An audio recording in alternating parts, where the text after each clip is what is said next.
کی طرح میں یہ کام کرتا ہوں، میرا اصول ہے پہلے سلام کرتا ہوں، السلام علیکم ورحمۃ اللہ وبرکاتہ۔ الحمدللہ رب العالمین والصلاة والسلام علی سید الانبیاء والمرسلین وعلى آلہ واصحابہ اجمعین، اما بعد، اعوذ باللہ من الشیطان الرجیم، بسم اللہ الرحمن الرحیم، قد افلح المؤمنون الذین هم فی صلاتهم خاشعون والذین هم عن اللغو معرضون، صدق اللہ العظیم۔ میں سورج ہوں، زندگی کی رمق چھوڑے جاؤں گا۔ میں سورج ہوں، زندگی کی رمق چھوڑے جاؤں گا۔ میں ڈوب بھی گیا تو شفق چھوڑے جاؤں گا۔ میں سورج ہوں، زندگی کی رمق چھوڑے جاؤں گا۔ میں ڈوب بھی گیا تو شفق چھوڑے جاؤں گا۔ اور تاریخ زندگی یہ سخن دیکھنا کہ میں، تاریخ زندگی یہ سخن دیکھنا کہ میں خون جگر سے لکھ کے ورق چھوڑے جاؤں گا۔ صدر فہم و ادراک اور ایوانان خوددار و بیباک، بات یہ ہے کہ حقیقت کو مجاز بنانا اور سمندر کی وسعتوں کو کوزے میں بند کرنا اور پہاڑوں کی بلندیوں سے ستاروں کو توڑ لانا تو آسان کام ہے، مگر عنایت کردہ موضوع نوجوان تباہی کے دہانے پر، اس عنوان پر اپنے لبوں کو جنبش دینا ایک مشکل امر ہے۔ اسلام کے غیور نوجوان، جب ہم تاریخ کے آئینے میں گزشتہ اقوام کے عروج و زوال کی داستانیں پڑھتے ہیں تو ہمیں معلوم ہوتا ہے کہ نوجوان نسل کسی بھی قوم کے مستقبل کا درخشندہ ستارہ اور سرمایہ ہے، اور قوم کی امیدیں ان سے ہی وابستہ ہوتی ہے۔ نوجوان ہی اپنے قوم کے لیے عظیم اور ناقابل فراموش کارنامے سر انجام دیتا ہے۔ تاریخ شاہد ہے کہ نوجوان ہی نے دنیا کی ہر تحریک میں ہر اول دستے کا کردار ادا کیا ہے۔ احیاء اسلام کی تحریک ہو یا انقلاب فرانس ہو یا روس یا تحریک آزادی ہندوستان ہو، ہر میدان میں نوجوان نے اپنا لوہا منوایا ہے۔ نوجوان کے وجود میں موجود توانائی ہزاروں ایٹمی ری ایکٹروں سے زیادہ ہوتی ہے۔ یہی پہاڑوں کو ہلانے اور دریاؤں کا رخ موڑنے کے جذبے سے سرشار ہوتے ہیں۔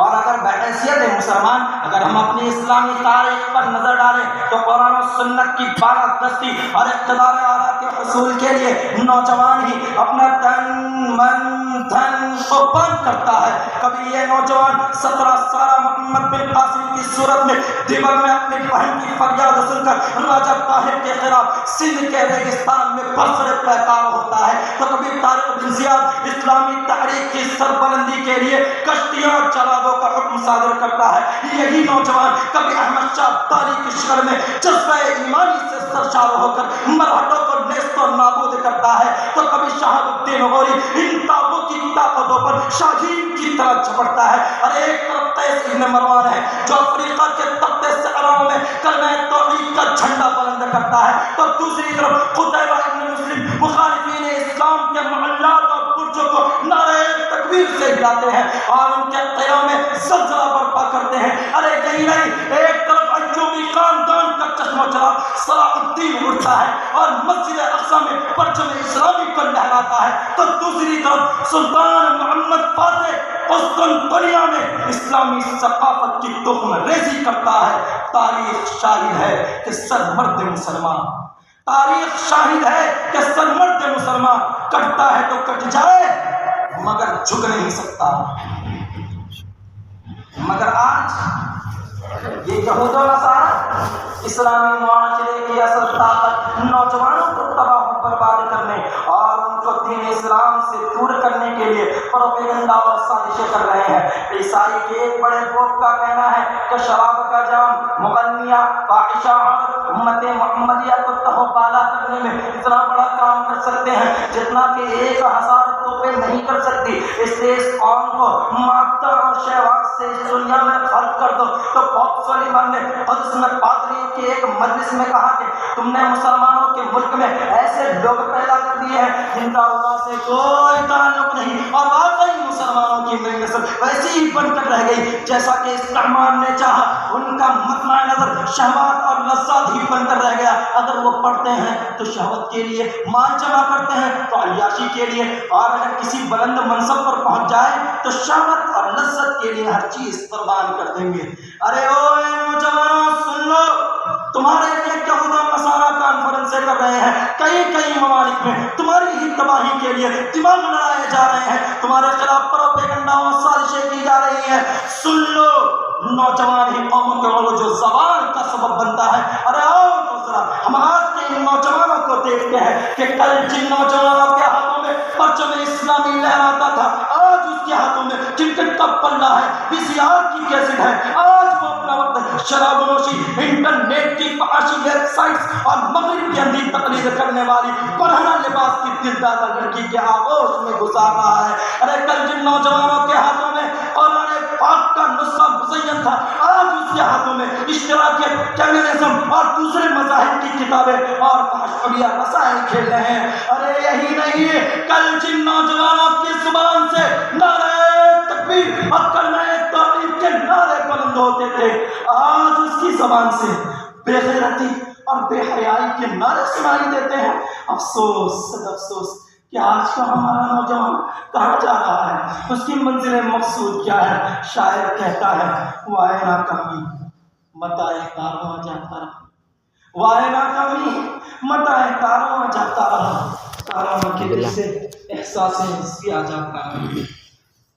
اے ملت کے متقابل فرزندوں، آج یہ آسمان بلک رہا ہے اور زمین کا ذرہ ذرہ تم سے یہ چیخ چیخ کر سوال کر رہا ہے کہ کب تک تم عیش اور بدمستیوں کے شکار ہوتے رہو گے؟ ارے کب تک حکمت کی چادر اوڑھ کر بزدلی کا مظاہرہ کرتے رہو گے؟